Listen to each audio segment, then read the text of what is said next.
Привет, друзья мои! У меня была серия роликов обзора виноградников. Очень много хороших комментариев с благодарностью. Всем понравилось, всем зашел такой формат видео. Я буду стараться, в принципе, и дальше ездить по гостям, если будет получаться, потому что не у всех получается, по разным причинам.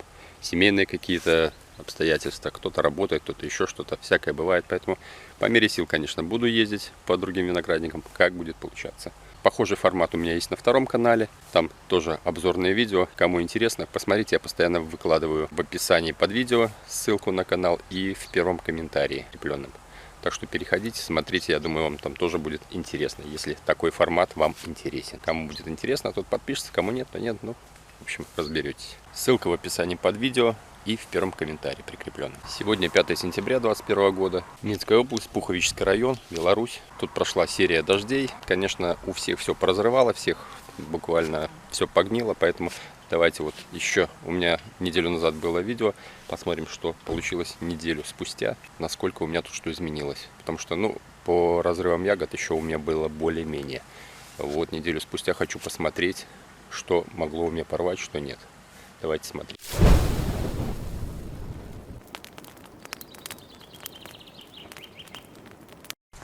Давайте посмотрим, как чувствует себя кадрянка 218. Ягодки налились, пробовал на сахар, на сладость. Кислота ушла, минимальная, сахар не набирает, в общем. Дожди просто задолбали, если честно, каждый день. Вон есть треснутые ягодки, причем трескаются в основном, конечно, загорошившиеся. Так, с большего, я бы сказал, терпимо, нормально. Есть треснутые, но не критично. Вон усыхание идет некоторых ягод. Там, как его, паралич или что это, хрен его знает. Или просто повреждение какое-то было. И вот где ягода трещит, вот идет загнивание. Вы видите, да? Вот прямо ровненько по треску начинает ягода гнить. Вот здесь еще пока нет. Так, это птичка пометила, походу. Немного загниваний, но треск есть. Вот, кстати, вот здесь вот его много. Вот на этой грозди. Оно как-то выборочно. Некоторые целые грозди, некоторые порвало. Не сильно, но есть. Естественно, осы начинают свое черное дело. Аркадия у меня в мешочках. Вот смотрите, есть тоже треск. Я не скажу, что критично, что много, но он есть. Причем в основном там, где был аидиум. Вот, кстати, вот пятно аидиума здесь пока еще не треснуло, но скорее всего треснет. А вот здесь, смотрите, вот аидиум, здесь трещинка. После аидиума кожица становится такая, ломкая, скажем так. С большего вот все целое. Единственное, вот есть выборочно, вон, где был аидиум, там, естественно, полопалось. Так что надо будет мешочки снимать. С мешочками, конечно, еще та засада. Вроде они и нужны, но в то же время, если вот такая фигня происходит, конечно, заманаешься то снимать, то одевать их. Но, если честно, я заметил, в мешочках они лучше сохраняются. Так капли попадают воды, и ягоду больше рвет. Через мешочки вода не так сильно просачивается. Понятно, что корни все это дело подкачивают, подпитывают. Но когда вода попадает на саму ягодку в этих местах, и она долго держится, она тоже конкретно может рвать. Каталония. Если честно, каталония меня радует. У многих она сильно потрескалась в этом году. У меня есть треск, да, появился. Причем, вот когда я снимал последнее видео, неделю назад, было все идеально. Потом перед отъездом я увидел, что несколько ягод лопнуло. И вот сейчас я раскрыл мешочки. Да, треснутые есть. У плодоножки есть. В основном, кстати, у плодоножки. Да. Их немного, я бы сказал. Сахар есть, но слабенький. Как бы оно съедаемое все, но сахар размывается дождями. С большего вроде неплохо. Я считаю, она себя вполне достойно выдержала эти дожди. Вот еще у плодоножки. Да, именно у плодоножки оно все трескается. В общем, я буду стараться сейчас снимать какую-то часть гроздей. Большую часть сниму и парочку все-таки оставлю. Посмотреть, наберет она все-таки кондиции или нет. Ну вот я мешочки поснимал, она была в мешочках. Некоторые еще пока висят. Но я еще подумаю, оставлять эти мешочки или нет. Удивила в этом году меня самба. Она довольно быстро среди всех набрала сахар.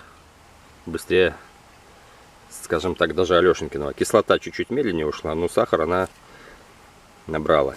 Цвет неоднородный такой интересный, но она вся сладкая, вся съедобная. Это 4-й год кустику, в принципе, вполне. Причем у меня приезжали люди, и им она очень понравилась. Они у меня купили несколько килограмм. Вот такие дела. Значит, лора. По лоре тоже, кстати, многие жалуются, что треск идет, опыление было плохое, и т.д. и т.п. Если честно, меня лора устраивает. Смотрите. Я не вижу ни одной треснутой ягодки. Опыление, по-моему, неплохое. Многие жалуются, что очень плотная гроздь. У меня она такая рыхловатенькая, нормальная. То, что надо, в идеале. Вот такой вот рядок. Но она, кстати, я не пробовал, но, скорее всего, тоже вряд ли она будет готова. Кстати, за кадром попробовал. Нет, сахар хороший. Уже могу даже снять несколько гроздей. Там еще повисеть, но буду потихоньку разгружать. И, кстати, у нее вызревание лозы по сравнению с остальными очень неплохо идет. Так что вот как сорт, ну, она меня устраивает. Высота, рост, рыхленькие у меня грозди получаются. Я ее не доопыляю, ничего, женский цветок. Я ничего с ней не делаю. Вот как опылилась, так и опылилась. Вот так получается. Рядом 342, который вечно и всегда у меня трещал. И у всех трещит. Но так как я начал обрабатывать кальцием каждый год. Я, кстати, не все кальцием обрабатываю, а выборочно те, которые проблемные. Вот я считаю проблемный по треску это 342. Аркадия, ну, такая умеренно проблемная, поэтому я только их подкармливал. Остальные я не подкармливал, поэтому, ну, по треску ничего удивительного. Но вот на сегодняшний момент 342 тут осталось несколько гроздей, у меня ряд уже пустой. Ну вот смотрите, вот буквально одна ягодка. Ну вот еще вон пару ягодок, осы их тут догрызают. По-моему, неплохо себя ведет, отлично. То, что где-то треснуло, лопнуло, возможно, это осы повредили, а возможно, она лопнула и осы накинулись. Но они аккуратненько выедают неугодную мне ягоду. Потому что было такое, когда я прятал от ос мешочки и ягода треснула. Вот тогда был шедевр. Я открыл мешочек, и там через неделю просто все сгнило. Поэтому их я вообще не укрываю. Что осы съедят, то съедят, а что не съедят, оставят мне. Ну, это уже... Скажем, мои уже объелись, они уже не хотят 342. И даже жена говорит, давай-ка мы ее перепривьем на что-нибудь типа Гелиодор. Будет тоже кишмиш, только там грозди более внушающие. Рядом у меня кишмиш Юпитер, сигналки. Если честно, можно кушать, но не все грозди. Я вчера одну попробовал, неплохая, вторая кисловатая немножко. Ну, кислота еще в кожице, а так уже вкусный. Мускат Блау, кстати, тоже я слышал, у всех треснул в этом году. И у себя треска я не заметил. И причем ягода хорошо налилась, такая крупненькая. Она была мелкая, я, честно говоря, думал, такая мелкая останется. Это универсальный сорт, очень вкусный, хороший, приятный мускат, такой цитронный. Ну, если будут вот такие грозди у меня, когда будет взрослый куст, этому кусту 3 года. То в принципе вполне. Я просто из него вино попробовал, просто сказка. Вот я чисто для вина его посадил. Попробовать, как у меня будет это получаться. Держу в мешочках, потому что, говорят, птицы ее клюют. Но вроде неплохо. Элегант, который меня радует каждый год. В принципе, смотрите, по треску здесь где-то я видел. Сейчас покажу, если найду. А вот, кстати, вот. Раз, а вот. Есть треск, есть. Несколько ягод треснуло все-таки. Причем вот опять же, где была изюм. Вот эта гроздь вообще чистенькая, идеальная. Вот здесь треск внизу. И явно где капельки висели. Ну вот еще так. Вот этот вообще целенький, идеальный. Даже трогать не хочу, он зацепился здесь за проволоку. Вот здесь непонятно. Птичка, скорее всего, какая-нибудь долбанула. И оно затянулось. Вот треск есть. Да, треск немножечко есть. Причем там, где горох, и там, где аидиум прихватил. Хотя, честно говоря, раньше аидиума на нем вообще никогда не видел. Но этот год какой-то вообще непредсказуемый. Ну вот, с большего вот, по-моему, результат неплохой для нее. Вот эту мелкоту я птиц не прикрывал, потому что могут все-таки долбать. А вот пошел треск. Это Marshall Foch. Плотная ягода вот именно раздавила сама себя. Ну, слушайте, не хватало еще по ней ножницами работать. Я буду, наверное, я буду от нее избавляться, в принципе.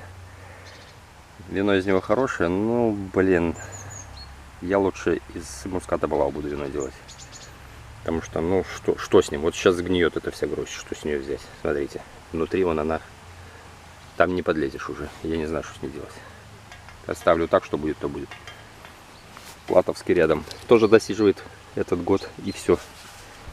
Ничего они меня не впечатляют. Я лучше столовыми буду заниматься, сортами, а технически, если что, я, скажем, с килограмма столового куплю 2 килограмма технического, если на то пошло. У меня тут Тукай с Алешенькиным был вперемешку. Тукай мы весь сняли уже, потому что очень вкусная ягода, конечно. Но это его не оправдывает, он тоже идет у меня на выкорчевку, напоминаю. Так, это Алешенькин. Алешенькин, кстати, молодец. Я ему угрожал. Несколько лет подряд он меня не слушался, но когда я уже собрался корчевать, он начал мне тут шедевры выдавать. Смотрите, какая гроздь. Еще одна. Это остатки тоже. Еще одна. Вот трески есть. Одну ягодку. Вторую нашел. Причем больше на птицу похоже. И вот гнилая даже ягодка есть. Ну, слушайте. По-моему, отлично. Аидиум, кстати, вот здесь вот у меня несколько гроздей было, я уже показывал. Они просто на аидиума нахватались и сгнили. Остальные все идеально. И по листве, смотрите. Для Алешенькиного я скажу, что это почти не больной. Обычно он вообще в хлам весь болеет. В этом году он типа не убивай меня, я все буду выполнять. Но поздно, уже есть на его место кандидат. Ну, сахар, кстати, он нормальный не набрал в этом году. Обычно в середине августа он уже вкусный, съедобный, сладкий. К концу августа у него сахар уже зашкаливает. В начале сентября сейчас, ну, ни о чем. Ну, как ни о чем. Он, кстати, очень сильно водянистый. И сахара маловато для него. Но я не помню, чтобы он таким водянистым был. Преображение. Категорически не хочет набирать у меня окрас. По треску вижу одну ягодку треснутую. Это 2 грозди. Это у меня отводок. В общем, первый год он плодоносит. Так, небольшая нагрузочка. Если честно, нормально. Раз. Ягодка. И где-то была вторая. Ладно, потом найду ее. Короче, 2 ягодки треснуло. Остальное все нормально. Сахар уже есть. Выборочно вот беру ягодки, уже сладкие. Некоторые чуть-чуть кислота есть. Ну, ей бы погоду и дождей поменьше, конечно. Можно было бы уже собирать. А так пока нет. Лоза начинает вызревать, но не так, чтобы активно. Но уже пошел процесс вызревания. Гвоздь программы Дубовский розовый. В одном из прошлых видео я показывал, как его порвало в хлам. Это же гроздь. Она у меня одна, и вот вторая, которая еще зеленючая. Но она только-только начинает, она конкретно опаздывает. Так вот. Проморгал ягодку. Я уже сегодня снимал с нее. Ну, такенная красотень. И вот я тут наскладировал то, что я снял с этой грозди. Значит, что по ней хочу сказать. Выводы делать рано. Получается, куст мощный. У него мало побегов проснулось. У него поджировывает побег. Корни мощные. В принципе, чего удивляться, что он треснул. Получается, корни прокачали через себя такую массу влаги. И все это выдало в одну гроздь. Ну куда ему деваться? Конечно, его будет рвать. Если было несколько гроздей, оно бы распределило эту влагу и немножко треск был бы меньше. Но поэтому я поспешных выводов не делаю. Я ему дам все равно шанс развиться нормально. Это ему 3-й год. Вот 4-й год будет следующий. Посмотрим, что он выдаст, как он будет себя вести. И я все-таки надеюсь, что он не подкачает. Да, чуть не забыл. Спрашивали у меня про минский ароматный или изящный, как его крестили. В общем, что-то из этого. Вот смотрите. В этом году он у меня, конечно, выдал, ну, мягко говоря, фиговые грозди. И очень мало. И к тому же, вот что. Это, наверное, птички, кстати. Видите, как-то подолбанное какое-то. Оно на треск не очень похоже. Наверное, птичка где-то клюнула. Да. А вот эта трещина, вот этот треснул. В общем, трески есть, причем 2-й год подряд. Но я его ни кальцием, ничем не кормил. Я, ну, как вам сказать, у меня к нему такое отношение. Никакое. Поэтому занимает 5 метров. Я уже говорил, что будет на это место садиться 2 куста других. Поэтому, ну, этот год я ему дал повисеть, пока у меня раскачиваются другие сорта в ведрах. А в ведрах у меня вот такая ситуация. Так, талдун накрылся. Значит, красава. Ужасно себя ведет. Что это такое? Я их обработал уже редомилом, потому что устал бодаться. Остальные, кстати, все нормально пошли. Вот эти так. Ну, кое-где что-то прихватило, но минимум. С большего нормально. Ну и вот там вот несколько штучек. В общем, из всех красава только подводит. Еще меня немножко огорчил, конечно, подарок не святая в этом году. Я его посадил 2-леткой. Уже он в земле сидит. Пошел и начал болеть. В общем, те побежки, вот 2-я половина, скажем, побегов, которые химии мало видела, вот они поболели. Которые внизу, они, в принципе, я бы сказал, даже идеальные. Ну, на 3 нормально, более-менее, терпимо. Не смог пройти мимо вот этого шедевра. Смотрите, эта тыква, она, у нее семечки без скорлупы. Меня угостили, несколько семечек принесли, дали на рассаду. Вот в этом году у меня будут семечки без скорлупы. Ну, точнее, она есть, но она такая тонюсенькая, что ее не чувствуется. Вот еще одна такая тыковка. Она такая, как кабачок вытянутая. Интересная такая. Ну, семки большие, такие интересные, вкусные. Так, народ, угадайте, сколько вот этому Аладдину лет? Ему лет 6. 1-я сигналка. Короче, у меня Аладдин уже другой сидит, там помощнее идет. Этот, скорее всего, пойдет под перепрививку или под топор, посмотрю. Под перепрививку, наверное, смысла не имеет. Корневая очень плохо идет. Скорее всего, просто выкорчу. Ну, сам факт, что он еще не готов. Сигналочка не готова. Хотя вызревание лозы, кстати, очень неплохо идет. Ну, у меня сидит Аладдин в другом месте, и там идет неплохо. В следующем году уже будет плодоносить. Там уже 4 побежика, таких помощнее, раза в 2, чем вот этот. Только тому будет, тому 3 года, а этому уже, я говорю, лет 6, по-моему. То же самое, как рядом сидит у меня Юпитер. Я вам перед этим Юпитер показывал, которому 3 года, а вот этому тоже 6 лет. То ли место какое-то такое. Вызревание лозы, кстати, идет шикарно. И болезней здесь не было. Ну, не знаю, что за бермудский треугольник, почему не идут. Вот, буквально до 3 проволоки еле дотянул. Все.